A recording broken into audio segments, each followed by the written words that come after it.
everybody.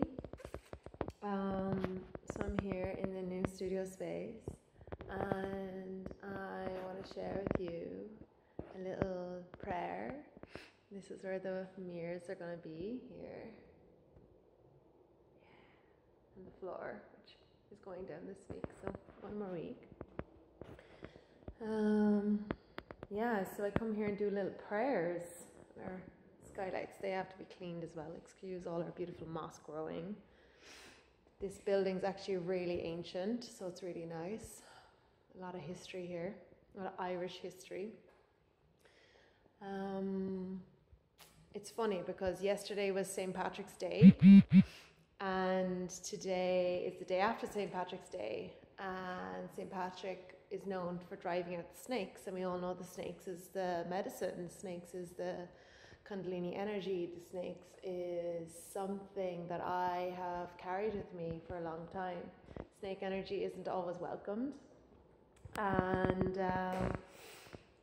I've definitely had my challenges carrying snake energy with me, and it's not been like by choice that I would consider snake energy, but I've been on journeys where I give you one example. I was in Ishnok at a festival that we have, a big Bjaltana festival, and a festival of fires, so yeah, and I was there many years ago, and over a decade actually, and I was lying there trying to sleep in a teepee after doing shamanic drumming with a group of people all around the land for hours and hours. I think we went for like 4 hours straight of just drumming, no break.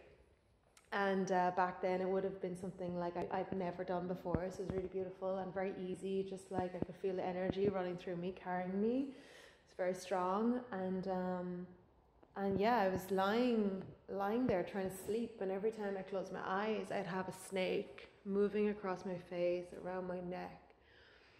And I already had a lot of very intense experiences in my life, so I wasn't scared, but it had never happened to me. So I kept having to open my eyes to be like, am I imagining that? Is it really happening? You know, is there really physically a snake on my face right now?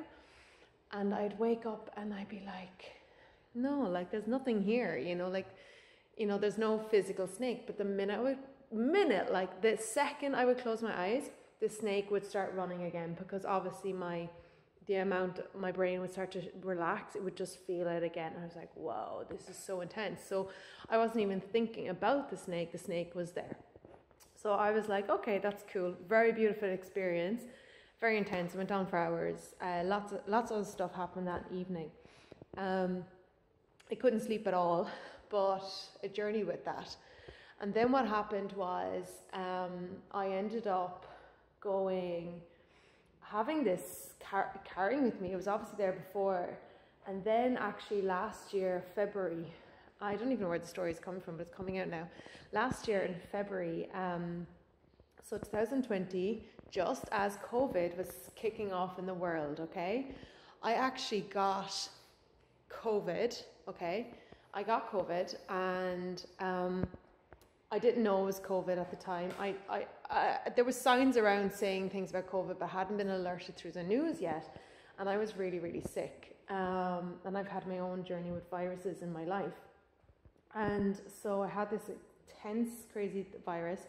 I was actually going on a sexual training in Poland, right? So I have a really long history with Polish people. And I ended up going there, and I ended up realizing after I came back, crap, that was this COVID thing. So I was very lucky because that was my last time I had traveled. But while I was in Poland, I had a really intense experience with the snakes that were carrying with me. And what happened is the snakes started going back. They started going back to the women. So what had happened is there was too many snakes around me, and they were like protecting me. And for something, whatever happened to me is like I started to heal on another level. And then the snakes, like what happened is they were like going back to the women that needed more protection. Okay? So that's just like all I can offer in this moment of that sentence. And then what happened, that's a whole unpacking of a half an hour discussion. And my journey then for the last year has been really fascinating. And so going back to St. Patrick's Day, I'm in St. Patrick Woolen Mill right now. It's called literally, like, I have a temple, a divine, magic temple being built here in the St. Patrick Woolen Mill. And the Macha, which is, as you know, I'm called Macha She-Wolf, the Macha is literally what St. Patrick drove out. So she's this woman of fertility, she's this woman of sexuality, she's this woman of power over men. She's like this really, really, really fundamental part of our history in Ireland.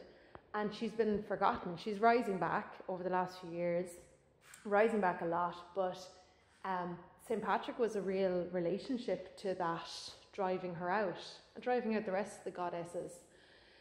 So it's been really, really fascinating because I'm a real bringer back of the divine energy, and it's not been easy. It's not been easy, and any of you women or men that are connecting in with that will really know that journey. And it's funny here because I'm walking in a circle. I don't even know why, but it's happening. And circles are so powerful for me. They've always been very powerful for me, and they still are very powerful for me. And yeah, I wasn't even intending on sharing this story at all, but that's what happened. So I'm going to wind it up because I will probably talk about this for hours and hours and hours. But this temple is opening in the next week or so, and I'm very excited because we're going into equinox.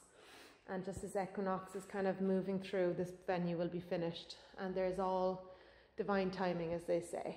So, yeah, fascinating, fascinating, fascinating. So I'd love if you want to accept this sound and voice that will come through, unique to this moment in time. And be a gift to offer it to you. And here you go.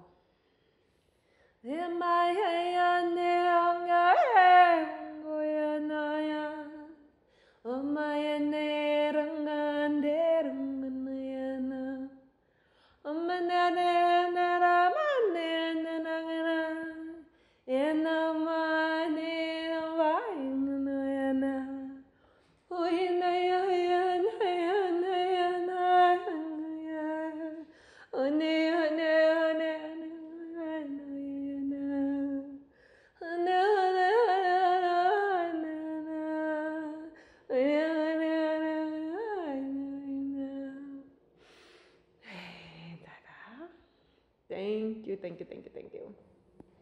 Beautiful divine friends, blessings to you. Connect with me wherever you feel divine to. I am reaching out to the world and offering some serious magic, and very grateful to be a channel for that. So yeah, blessings to you all.